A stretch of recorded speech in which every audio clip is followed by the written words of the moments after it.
ప్రకాశం జిల్లా ఒంగోలులో స్థానిక అద్దంకి బస్టాండ్ సెంటర్లో ఓ వ్యక్తి కొట్టుపై టీడీపీ నేత దౌర్జన్యంగా ఖాళీ చేయించారని బాధితుడు ఆరోపించారు. వంగవీటి ప్రసాద్ అనే వ్యక్తి భవనాన్ని సురేష్ అద్దెకు తీసుకొని బార్ అండ్ రెస్టారెంట్ నడిపారు. లైసెన్స్ రద్దు కావడంతో బార్ అండ్ రెస్టారెంట్ తీసేశారు. అనంతరం చిన్ను కొట్టు నడుపుతున్నారు.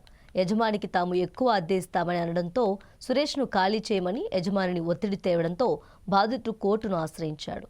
కోర్టు కేసు ఉన్నప్పటికీ టీడీపీ పార్టీ నేత మేడికొండ మనోహర్ కొంతమంది అనుచరులతో వచ్చి భవనానికి ఉన్న షట్టర్ తాళం పగలగొట్టారు. లోపల ఉన్న సామాన్లను బయటికి తరలించారు. విషయం తెలుసుకున్న సురేష్ పోలీస్ స్టేషన్లో ఫిర్యాదు చేశాడు.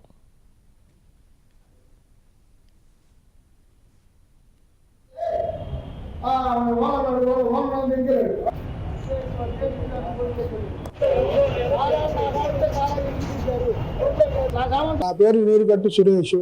నేను కర్నూలు రోడ్లోని బిల్డింగ్లో 2017 నుంచి వెనిలా బార్ అండ్ రెస్టారెంట్ నడుపుతున్నాను.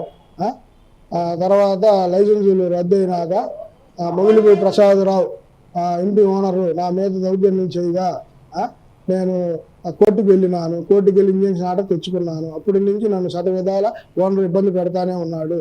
ఆల్రెడీ నా మీద పోలీస్ స్టేషన్లో కేసు పెట్టినాడు.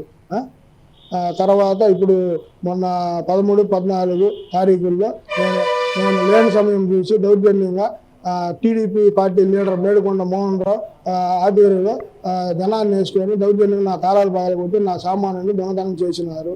దేనిని అడిగితే నా మీద దౌర్జన్యంకి వచ్చినారు. ఇది తెలిసి నేను డిఎస్పీ గారికి, సిఐ గారికి ఫోన్ చేసినాను. ఫోన్ చేసిన వాళ్ళు మీరు ఒకసారి స్టేషన్కి వచ్చి మాట్లాడుకోమని. ఇదంతా కోర్టులో ఉన్నందువల్ల నన్ను ఇబ్బంది పెట్టి దౌర్జన్యంగా హ్యాండ్ ఓవర్ చేసుకోవాలని చూస్తున్నారు. నా ప్రిన్సెస్ బలవంతంగా హ్యాండ్ ఓవర్ చేసుకొని నన్ను ఇబ్బంది పెట్టాలని ప్రయత్నం చేస్తున్నారు. అందువల్ల నాకు రక్షణ కల్పించి నన్ను ఇబ్బంది లేకుండా చూడవలసింది ఎస్పీ గారిని కోరుతున్నాను.